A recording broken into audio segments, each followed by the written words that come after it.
Selamat datang di Islamic Education Channel. Di channel ini Anda akan mendapatkan video-video tentang Islam dan secara khusus video-video pembelajaran terkait mata kuliah pendidikan agama Islam di perguruan tinggi umum, khususnya di Universitas Pendidikan Indonesia. Bagi Anda yang baru berkunjung ke channel ini, jangan lupa untuk subscribe. Dan supaya mendapatkan notifikasi dari semua video yang kami upload, jangan lupa pula untuk mengaktifkan tombol lonceng. Semua video ini bisa Anda tonton, dan jangan lupa ketika Anda menonton salah satu video kami untuk menontonnya sampai akhir. Dan jangan lupa pula untuk memijit tombol like. Kalau merasa Anda video ini bermanfaat, silahkan untuk share.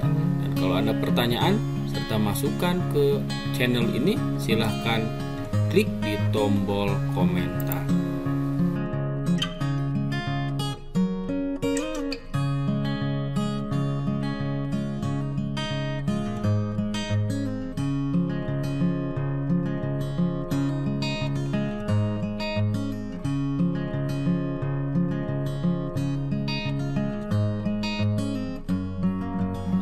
Terima kasih. Assalamualaikum warahmatullahi wabarakatuh.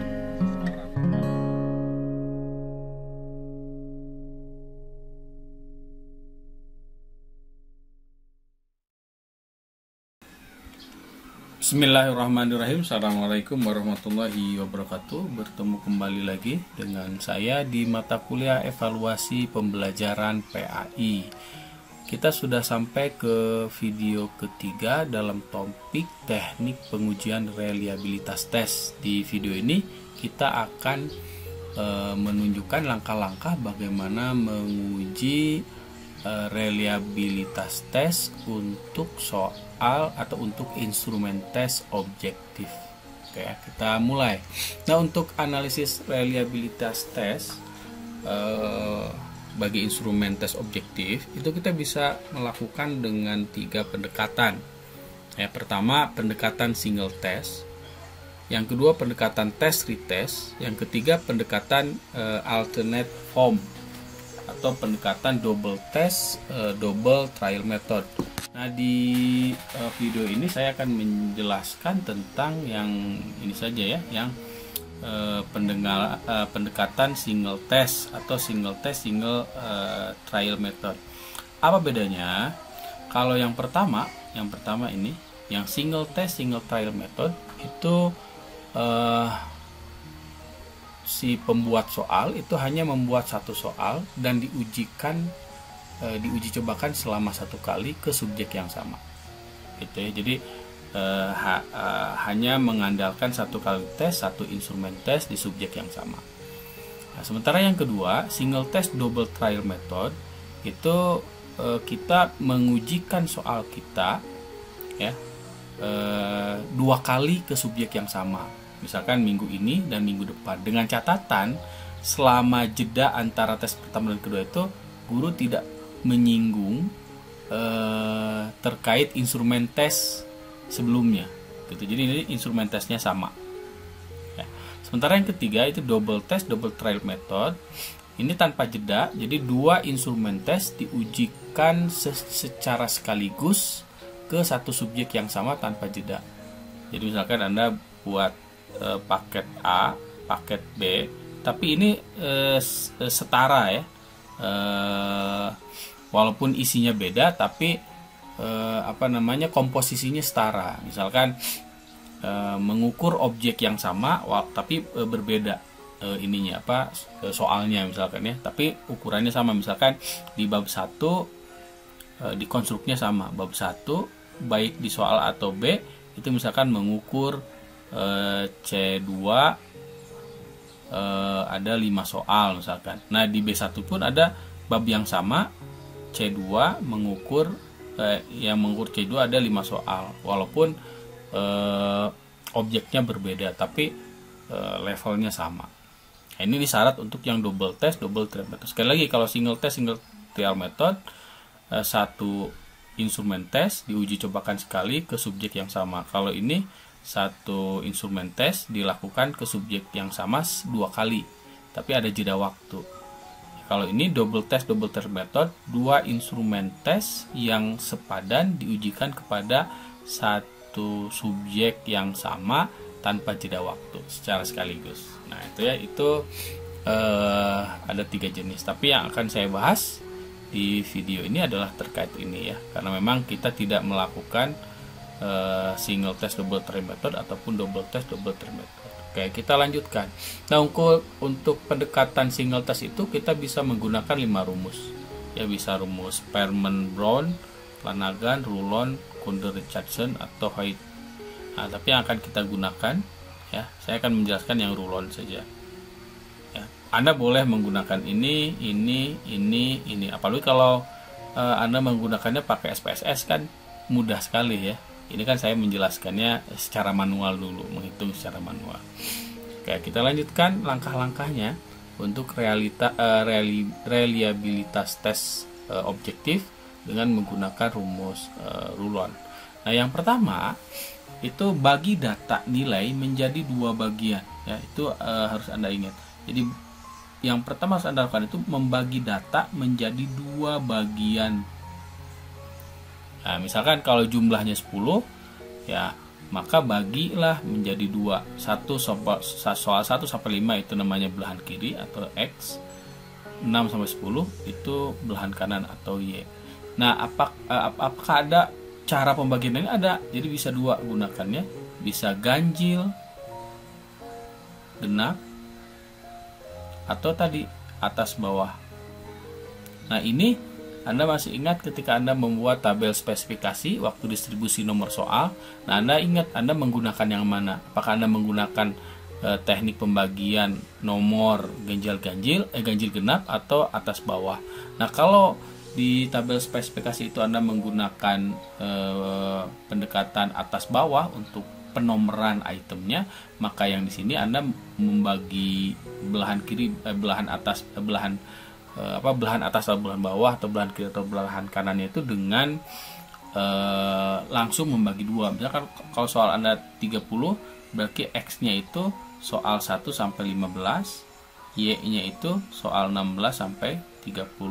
Sementara kalau Anda menggunakan ganjil genap, berarti yang X itu nomor ganjil ya, yang Y itu nomor genap. Nah, gitu ya. Nah, itu kaitannya dengan itu, makanya di tabel spesifikasi upayakan jumlah setiap sel itu genap gitu ya. Nah, itu sekali lagi balik lagi ya, langkah pertama itu bagi data menjadi 2. Nah, lalu masukkan tabel seperti ini ya. Ini untuk yang X, ini untuk yang Y. Jadi ini siswa, sekali lagi sampai ke bawah ini. Ini skor butir siswa. Jadi si A misalkan ini contoh ya. Ini si A untuk nomor 1 salah, nomor 2 salah, nomor 3 betul, nomor 4 salah, betul. Nah, lalu ini nomor 6-nya benar, nomor 7 benar, nomor 8 benar, nomor 9 salah, nomor 10 betul. Jadi dijumlahkan, ini 4, ini 2. Nah, seperti itu ya. Nah, ini skor total ini X dan Y nanti pindahkan ke langkah kedua ya. Nah, pindahkan ke sini ya. Tadi ya, yang A itu 2 sama 4 ya. Nah, ini dan terus sampai ke bawah ya. Ini dijumlahkan jadi sini ya. Ini jumlahkan di sini. Ini jumlah X, jumlah total X, jadi jumlah total Y. Kalau ini difference, perbedaan antara X dan Y, jadi X dikurangi Y ya. Jadi kalau ini X kurangi Y-nya 2 kurangi 4, berarti ini min 2. Nah, untuk D kuadratnya tinggal dikuadratkan 4. Kalau ini skor totalnya X tambah Y 6. Skor total kuadrat 6 kuadrat 36.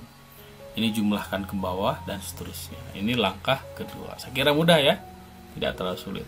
Lalu kita lanjutkan ke langkah ketiga. Nah, di langkah ketiga itu mencari jumlah kuadrat perbedaan antar skor belahan kiri dan belahan kanan. Ini rumusnya ya. Ini jumlah kuadrat ya, jumlah, ini kuadrat.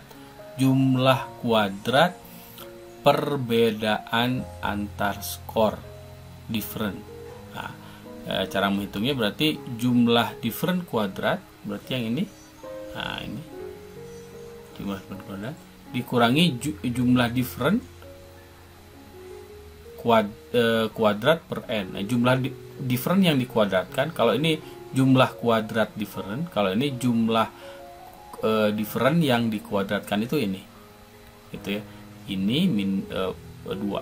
Jadi kalau misalkan ya, ini 2, ini min 2, ini 4, ini 6, ini 3. Nah, misalkan ya, berarti ini itu jumlah kuadrat different itu ini ya, 4 dikurangi ini yang dikuadratkan ini ya, min 2. Nah, min 2 kuadrat.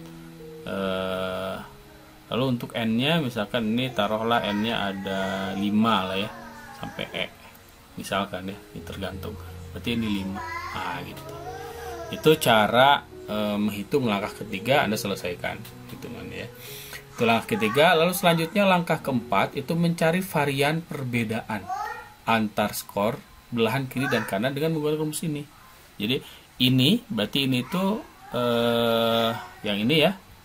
Nah, yang ini ya, langkah ketiga kuadrat perbedaan antar skor. Jadi ini langkah ketiga dibagi n-nya 5. Nah, jadi hasil di langkah ketiga dibagi 5. Itu langkah keempat. Ya. Selanjutnya langkah kelima ya, mencari jumlah kuadrat dari skor total dengan menggunakan rumus ini. Nah, ini jumlah skor total kuadrat. Ingat jumlah skor total kuadrat yang ini. Nah, ini jumlah skor total kuadrat sama jumlah skor total yang dikuadratkan. Oke, itu langkah ke-5.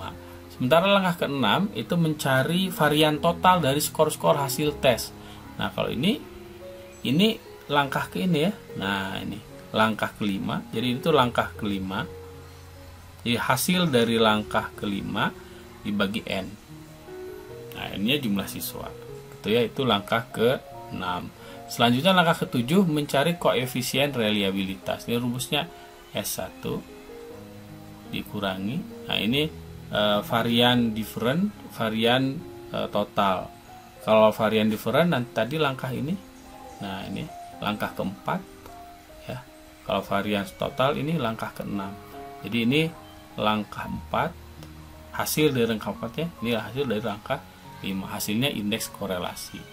Ingat rentangnya antara 0 sampai 1. Baik plus ataupun minus.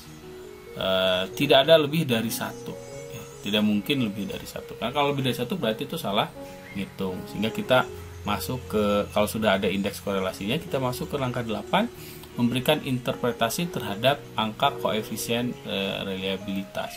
Misalkan angka reliabilitas itu 0,82 misalkan. Nah, berarti kalau ini 0,82, lihat ketentuannya, kalau lebih besar atau sama dengan 70 maka reliable. Kalau lebih kecil dari 70 maka tidak reliable. Gitu ya, karena ini 0,82 berarti ini kriteria yang ini ya, di atas 0,70. Nah, itu langkah ke-8. Sampai langkah ke-9 itu kesimpulan bahwa soal yang diuji cobakan itu soal memiliki reliabilitas. Nah, itu ya untuk video ketiga saya kira cukup sekian. Sekali lagi untuk latihan-latihan soalnya Anda bisa cek di bukunya Prof. Anas Sudijono yang ini ya, yang bukan yang ini. Ini Anas Sudijono, pengantar evaluasi pendidikan dari penerbit Raja Wali. Saya kira itu saja. Sekali lagi terima kasih. Mudah-mudahan semakin membantu Anda untuk bisa mengerti. Nanti kita akan melakukan membandingkan penghitungan manual dengan penghitungan software, baik menggunakan Excel ataupun SPSS ya. Kita tutup. Terima kasih. Assalamualaikum warahmatullahi wabarakatuh.